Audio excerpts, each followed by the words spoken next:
Just over a week ago, I bought a 4th generation Toyota 4Runner. Now, for those of you that follow the channel, you will know this is not my first 4th generation 4Runner. I bought my first 4Runner back in 2017, and over the past 6 years, I've spent tons of time working on it, upgrading it, and creating custom mods within the 4Runner community. Although I still have my 2006 silver 4Runner, I decided it was time for a new project, and that is why I purchased this 2008 4Runner with only 107,000 miles. I plan to document my entire process of upgrading and modifying this vehicle, and this video is the start of that series. Now, ever since I bought this car about a week ago, I have been compiling my own personal list of every must-do after purchasing a 4th generation 4Runner. This list comes from not only my own personal experience owning multiple 4Runners, but also many other people in the 4Runner community and what they suggest to do after buying your 4th gen. Now, before I did anything on the 4Runner, I went ahead and just gave the car a quick wash just to get everything clean.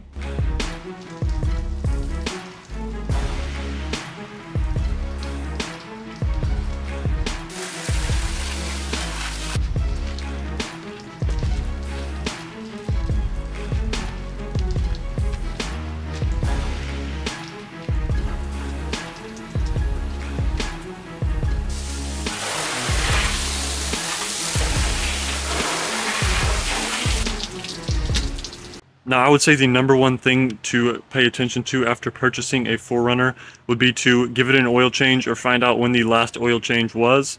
Now, I was fortunate enough when I bought this car, the owner did get an oil change about a week before. He gave me the receipts to that, as well as the type of oil, which was full synthetic. There's even a sticker up in the top corner that shows the oil change, which gave me confidence that the oil was very fresh and new and didn't need to be serviced. But it is always a good idea to go ahead and change the oil, especially if you don't have available service records from the past owner and you don't really know the history on the vehicle, you don't know what oil the person put in before you. It's always a good idea to change the oil and get that figured out. It's very relatively cheap. Oil changes are around $30, $40, $50 depending on if you do it yourself or take it to a shop. But at the end of the day, the peace of mind that you can have the right oil and fresh oil in your engine is well worth it, and so you need to focus on that first. Now, while you have the engine bay open, it is worth checking some of the important fluids on the vehicle. Over here is the brake fluid. This seems to be fine. We also over here have the power steering fluid. Now, upon purchasing this, the power steering fluid does look like it needs to be flushed. As you can see, it's extremely dark, which is not ideal, so that's something I'll definitely be taking a look at. But at least there is power steering fluid in there, and the line is filled up to the maximum. So we do have fluids in both of those, and that is ideal. Now, of course, there are many other fluids on the car that you could check. Now, in a perfect world, I would say, yeah, go ahead and check all the fluids, all the little seals, check everything you can, but I'm just going to keep this simple and realistic for the time being and say, get the main fluids and move on from there. Now, the next part of the engine I would suggest checking kind of goes together, and that is the air filter right in here, as well as the MAF, the mass airflow sensor. Now, for this, you're just kind of checking to make sure that it doesn't look old or cracked or damaged or anything, so this is really simple. Of course, this one looks fine. And then the next thing you want to do is move into the airbox and check the engine air filter, which we'll do now. Now, checking the engine air filter is really easy. All you have to do is just unclip the two clips on the bottom of the airbox and pull it back, revealing your filter. As you can see, this one is just about brand new looking. There's a little bit of debris, like a leaf and some dirt, so I just shook that out. But this is a perfect condition filter, so I was able to just put that right back in and replace the clips, and I was good to go. Now, while we are on the topic of air filters, I went ahead and checked out the cabin air filter, which is of course behind the glove box. Getting to this is really easy. All you need is a Phillips head screwdriver. But once I was able to pull down the glove box, it did reveal the cabin air filter. Now, I have a longer video on exactly how to get this out. But as you can see in this 4Runner, there was a large amount of leaves and dust and debris in this filter. So I went to the yard and was able to shake that out the best I could. Now, if yours is really bad, I would say go ahead and buy a brand new filter. But I was able to save this one and just by shaking it out the best I could and reinserting it in the car.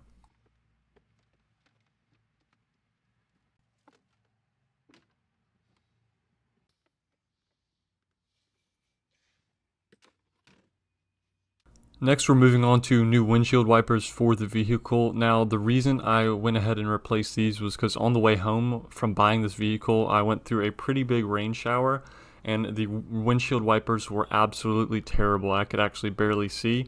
And so, of course, believe it or not, you need to be able to see well on the road. And so the first thing I did was order these new wipers.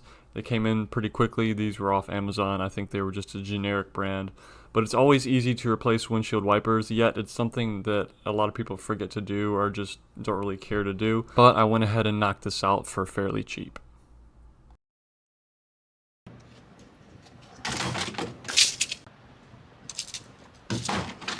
Now the next thing I would recommend doing is putting in LED lights in place of all of the interior lights, because these things suck at night. The first night I bought it, I was trying to clean out the car a little bit, and I came and I turned these on and it was like they weren't even there, barely shining.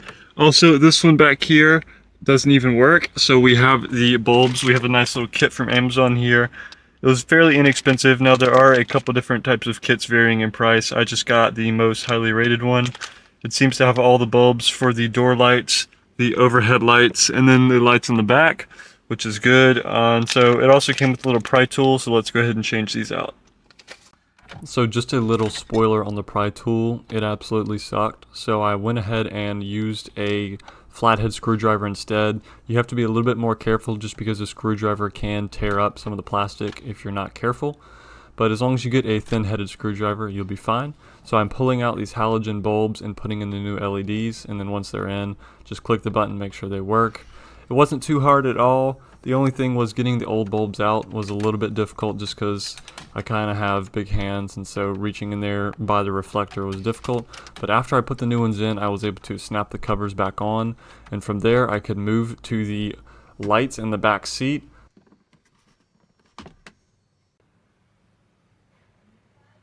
I'm good. I'm alright.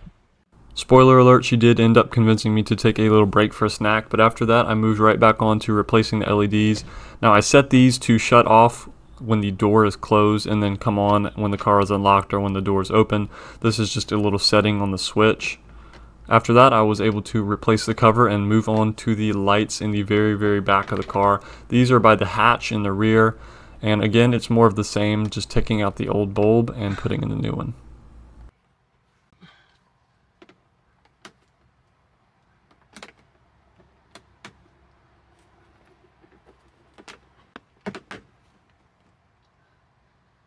After that, I moved on to the door lights under the door panel. Now, these are the easiest to change out. However, people do sometimes recommend disconnecting your battery when you're taking this bulb out, just because the light bulb can be hot, as you'll see in a second.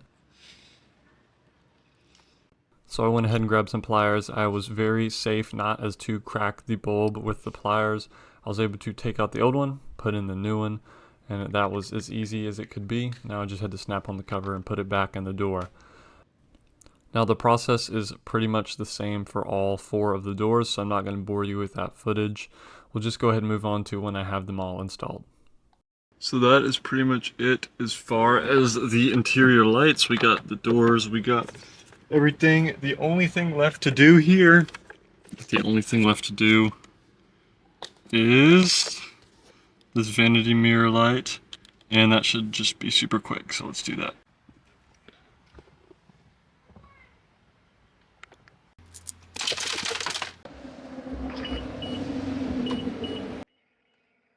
So if you do notice, these lights come on when I unlock the vehicle, and then as I open the door lights also come on.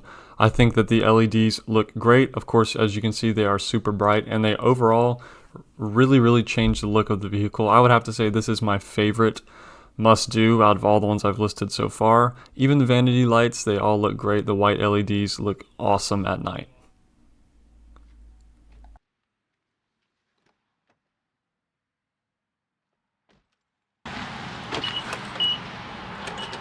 So that is going to wrap up today's video. I hope you guys enjoyed my personal must-dos for purchasing a 4th Gen 4Runner. Thank you guys so much for watching. Be on the lookout for new videos because we are going to be hitting this car with mods very soon. We have tons of upgrades planned. Lift, tires, new grille, new headlights, fog lights, everything you could think of. So stay tuned to follow along for that build. If you want more 4Runner content, be sure to check out this video right here where I talk about the best ways to modernize the look of your 4th generation 4Runner, or you can check out this video here where I designed and installed custom LED fog lights that really make my 4Runner look amazing. Thank you guys so much for watching, and I will see you in the next one. Peace.